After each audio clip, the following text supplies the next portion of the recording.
जय हिंद। मैं doctor R N Singh. आज मैं ये बताने जा रहा हूं कि स्टोरी ऑफ सिविलाइजेशन ही मानव के विकास की कहानी है। जैसे भी हमारा डेवलपमेंट शुरू हो रहा है तो शुरू का हमारा एक लंबे समय का जो हिस्ट्री है उस समय हम केवल आर्कियोलॉजिकल सोर्स पर डिपेंडेंट हैं, क्योंकि जो भी होमोसेपियंस का जो भी हिस्ट्री शुरू हो रहा है, मॉडर्न मैन का जो भी हिस्ट्री शुरू हो रहा है, तब इसमें देखते हैं कि जो शुरू का एज है उसमें हमारी डिपेंडेंसी केवल स्टोन पर है और इसको हम स्टोन एज के नाम से जानते हैं। और उस समय जो भी पीरियड है पैलियोलिथिक, मीसोलिथिक और नियोलिथिक, तो पैलियोलिथिक, मीसोलिथिक और नियोलिथिक इस पीरियड में हमारी डिपेंडेंसी केवल स्टोन पर है और हम केवल पत्थर का उपयोग कर रहे हैं। आगे चल करके हम एक मेटल से परिचित हो रहे हैं, तो उस समय स्टोन और प्लस एक मेटल आ रहा है कॉपर, और इसी कॉपर में जब एक एक एलॉय आता है कॉपर के साथ, तो कॉपर का एक एलॉय आता है कि Cu और Sn, यही हो जा रहा है ब्रॉन्ज।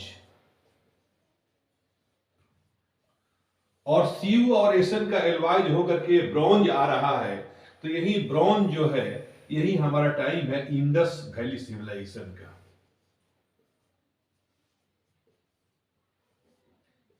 यही एक टाइम है हड़प्पा का।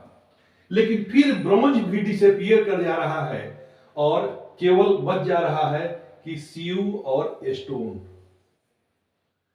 और लगभग आज से 3-3,500 साल पहले फिर उसमें एक और जो मेटल का एंट्री हो रहा है, वो मेटल है जो कि मुख्य रूप से आयरन है।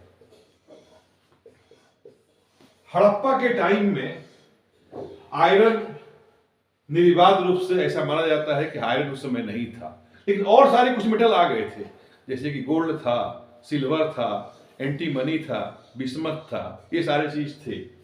तो इस ढंग से हम देख रहे हैं कि इस समय तक डिपेंडेंसी केवल आर्कियोलॉजिकल सोर्स पर है। जो भी हमारे रिमेन्स मिले हैं उस पर डिपेंडेंसी है, जो भी आर्कियोलॉजिकल फैक्ट्स हैं उस पर डिपेंडेंसी है, जो भी एंटिक्विटीज है उस पर डिपेंडेंसी है, जो भी चीज एक्सकैवेशन से मिले हुए हैं अर्थ के भीतर जाकर के। चूंकि ऐसा माना जाता है कि 100 साल में सेडिमेंटेशन लगभग 10 इंच, 11 इंच, 1 फीट के बराबर होता है। तो अगर हमको 3,000 साल पहले अगर नीचे जाना होगा, 4,000 साल पहले नीचे जाना होगा, तो लगभग हमको 35-40 फीट नीचे जाना होगा।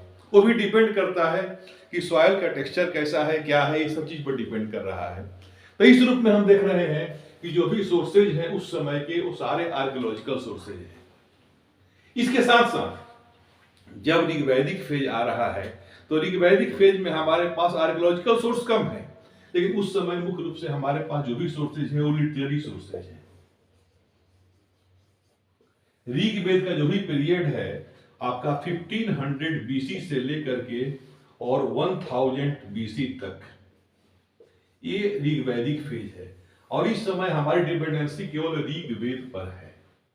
ऋग्वेद जो कि उस समय का बहुत ही एक पायस बुक है और इसके 10 मंडल हैं, और कई मंडल तो हैं जो कई ऋषियों द्वारा लिखे गए हैं खास करके, और पहला और 10वां थोड़ा सा क्षेपक है, बाद का है, लेकिन खास करके 2nd, 3rd, 4th, 5th, 6th, 7th, 8th ये बुद्धमत के द्वारा, विश्वामित्र के द्वारा, वामदेव के द्वारा, अत्रि के द्वारा, भारद्वाज के द्वारा, ये सारे ऋषियों द्वारा लिखे गए हैं। और कुछ तो ऐसे हैं जो कि मिक्स्ड हैं।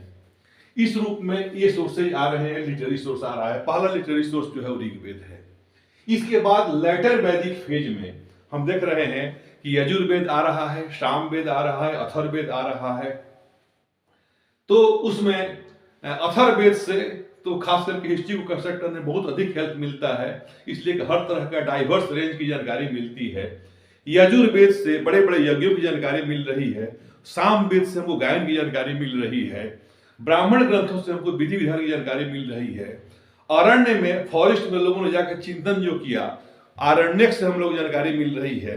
इसी ढंग से उस समय के जो भी तर्क वितर्क या मेटाफिजिकल कंसेप्ट थे, जिसकी जानकारी उपनिषद से मिल रही है, जिसके अर्थ में ही है कि उप का अर्थ समीप है, नी का अर्थ ध्यान पूर्वक है, और सद के 4 अर्थ हैं। देखिए उपनिषद अपने समय का कितना गंभीर चीज है कि सद के 4 अर्थ हैं: अविद्या का नाश करना, बैठना, ब्रह्म विद्या को प्राप्त करना, तजन्य दुखादि को शिथिल करना। तो ये लगभग जो टाइम हो गया 1500 से लेकर के और ये 600 के बीच का ये सारे टेक्स्ट हो गए। अब देख रहे हैं कि ऋग्वेद से पहले केवल आर्कियोलॉजिकल सोर्स है, ऋग्वेद से पहले केवल आर्कियोलॉजिकल सोर्स है, और ऋग्वेद के बाद दोनों ही सोर्सेज हैं। इसमें कि मुख्य रूप से है जो कि आपका जो भी सोर्स है वो लिटरेरी सोर्स मुख्य रूप से है। लेटर वैदिक फेज में कुछ आर्कियोलॉजिकल सोर्स में मिल रहे हैं, कुछ आर्कियोलॉजिकल सोर्स और भी हैं, लेकिन 6th सेंचुरी में फिर जाकर के जब फर्स्ट अर्बनाइजेशन सेकंड अर्बनाइजेशन जब शुरू हो रहा है, क्योंकि फर्स्ट अर्बनाइजेशन जो हमारा है वो हड़प्पा का पीरियड है, जो सेकंड अर्बनाइजेशन है यह बुद्धा के साथ शुरू हो रहा है। क्योंकि जब भी अर्बन सेंटर जहां तक ग्रोथ होने का सवाल है, तो अर्बन सेंटर का मतलब है कि लोगों को जब खाने से अधिक होगा तो लोग कहीं ना कहीं जमा करेंगे, और जमा करेंगे वही जगह अर्बन सेंटर के रूप में शुरू होगा। तो बुद्धा के टाइम में सेकेंड अर्बनाइजेशन शुरू हो रहा है, और उस समय क्योंकि बुद्धा का जो टाइम है 6th सेंचुरी बीसी है, 563 में बुद्धा का बर्थ हो रहा है, उसी समय महावीर का पीरियड है। उसी समय मगध में 62 संप्रदाय हैं, इसमें कि चारवाक है, उच्छेदवादी संजय हैं, अजित केशकम्बलिन है, कई ऐसे संप्रदाय हैं, पकुद का चायन है। तो कई उस समय संप्रदाय है, क्योंकि आम आदमी यही मानता है कि बुद्धिज्म और जैनिज्म की बातें करता है। थोड़ा सा आगे बढ़ के लोग चारवाक दर्शन की बातें करते हैं, लेकिन ऐसे ऐसे कई संप्रदाय आ गए। तो उस समय हम देख रहे हैं कि आपको लिटरेरी सोर्स के रूप में उस समय बौद्ध धर्म से संबंधित जो भी टेक्स्ट हैं, जो भी त्रिपिटक हैं, वो सारे हेल्पफुल होते हैं। इसी ढंग से जैनिज्म के सारे जो भी टेक्स्ट हैं, जिसमें कि महावीर ने जो पूर्वज का ज्ञान दिया, तो वो पूर्वज का ज्ञान अंग में, उपांग में, प्रकीर्ण में, छेद सूत्रा में, मूल सूत्रा में इस ढंग से आए। आगे चल करके जो हमारे बाहर के लोग आए, जैसे कि after invasion of Sikandar, Alexander के इन्वेजन के बाद से मेगास्थनीज की इंडिका एक वेरी फेमस सोर्स है, जो कि हिस्ट्री को कंस्ट्रक्ट करने में हेल्पफुल हो रही है, मेगास्थनीज की इंडिका। इसी ढंग से आपका जो चाइनीज अकाउंट्स है, इसमें ह्वेन सांग का और फाहियान का डिस्क्रिप्शन है, वो भी हिस्ट्री को बनाने में हेल्पफुल हो रहा है। तो हम इस ढंग से कैटेगराइज अगर करते हैं तो मुख्य ढंग रूप से 2 तरह के सोर्सेज हो रहे हैं, एक तो आर्कियोलॉजिकल सोर्स है और दूसरा लिटरेरी सोर्स है। तो आर्कियोलॉजिकल सोर्स में हम देख रहे हैं कि उस समय के मान लीजिए कि रॉक एडिक्ट है, इंस्क्रिप्शन है, मेजर रॉक एडिक्ट है, माइनर रॉक एडिक्ट है, सील्स हैं, क्वाइंस हैं, ये सारे हो रहे हैं। उस समय के जो मॉन्यूमेंट्स हैं ये हो रहे हैं। अब इसमें भी अगर माइंडली एनालिसिस कीजिएगा तो क्वाइंस भी किस मेटल का क्वाइंस बना हुआ है, उस पर क्या लिखे हुए हैं, वह कहां से पाया गया है, अगर वो गोल्ड का है तो गोल्ड की प्योरिटी क्या है, सिल्वर है तो सिल्वर की प्योरिटी क्या है। तो इस रूप में हमारे लिए ये सारी चीज हेल्पफुल होते हैं। वो कहां से मिले हैं वो उसका इंपायर स्टेट को शो करता है। इसी ढंग से अगर लिटरेरी सोर्स है तो लिटरेरी सोर्स में हम देखते हैं कि वो सेकुलर सोर्स है, जैसे कि मेगास्थनीज की इंडिका हमारे लिए सेकुलर सोर्स है।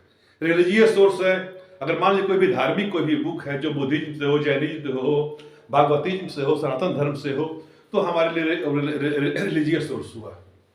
इसी ढंग से अगर फॉरेन अकाउंट्स है, मान लो कि उस समय चाइनीज अकाउंट्स हुआ, ह्वेनसांग का हुआ, फाहियान का हुआ, तो फॉरेन अकाउंट्स जो भी है तो फॉरेन सोर्सेज के रूप में आ रहे हैं।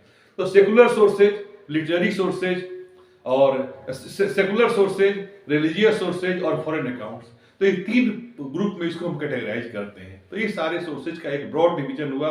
फिर नेक्स्ट लेक्चर में हम इस पर और माइंडली प्रकाश डालेंगे। Thank you.